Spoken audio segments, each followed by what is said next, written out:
হ্যাঁ, নমস্কার বন্ধুরা। আমি একটা রেসিপি করছি, আপনারা দেখুন। রসুনের ভর্তা, হ্যাঁ, খুব সুন্দর খেতে। হ্যাঁ, খেয়ে দেখুন, মানে এত সুন্দর লাগবে, মানে সে খেতে খুব ভালো লাগবে। আপনারা করে একবার বাড়িতে করে খাবেন। হ্যাঁ,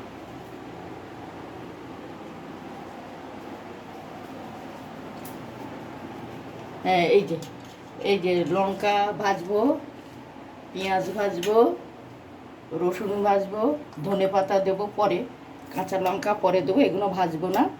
এইগুলো ভাজবো, লঙ্কা ভাজবো, রসুন আর পেঁয়াজ। হ্যাঁ, এই যে পেঁয়াজ ভাজা, রসুন ভাজবো।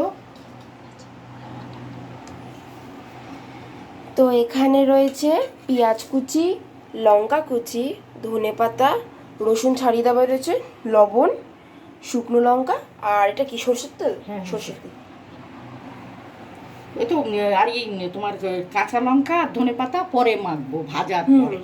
ওটা রান্না করতে করতে এবার বলো। আমি গ্যাস ধরাচ্ছি, ওটা রান্না করতে করতে বলে আমি এটা বলে দিলাম।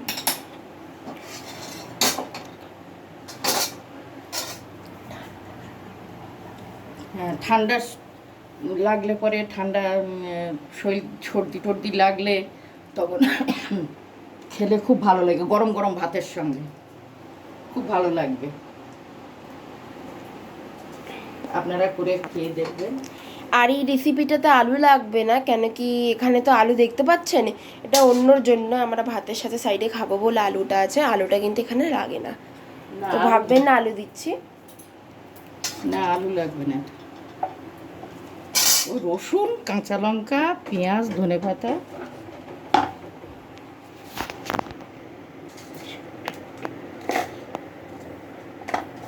রেখে দিলাম এখানে।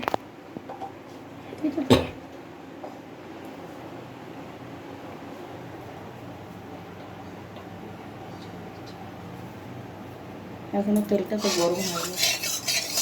হ্যাঁ, একটু লবণ দিয়ে দিই। হ্যাঁ, সর্ষের তেল দিয়েছি। হ্যাঁ, সর্ষের তেল দিয়েছি। এবারে একটুখানি লবণ দেবো, তাহলে লঙ্কাটা একটু মুচমুচে হবে, নাহলে নরম হয়ে যাবে। ভাজার পরে ঠান্ডা হলে মাখতে গেলে নরম হয়ে যাবে। নুনটা দিলে একটু মচমচে হবে।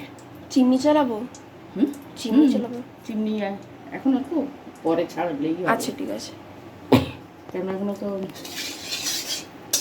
আওয়াজটা হয় না, ওই জন্য ভীষণ। এবার দিয়ে দিচ্ছি লঙ্কা। একটা কথা বলবো, চিমনিটা চালালে কোনো আওয়াজ হবে না, তো তুমি একটু জানলাটা খুলে দাও। হ্যাঁ, আওয়াজ হবে। ও চিমনি জানলা খুললেও আওয়াজ হবে। জানলা খুললে আওয়াজ হবে কেন? হ্যাঁ, হবে। এই একটা আওয়াজ হচ্ছে না, কিছু হবে না। লঙ্কাটা দিয়ে দিলাম। হ্যাঁ, শুকনো লঙ্কা দিয়ে দিলাম। লঙ্কাটা ভেজে তুলে নেব এই থালাটার মধ্যে।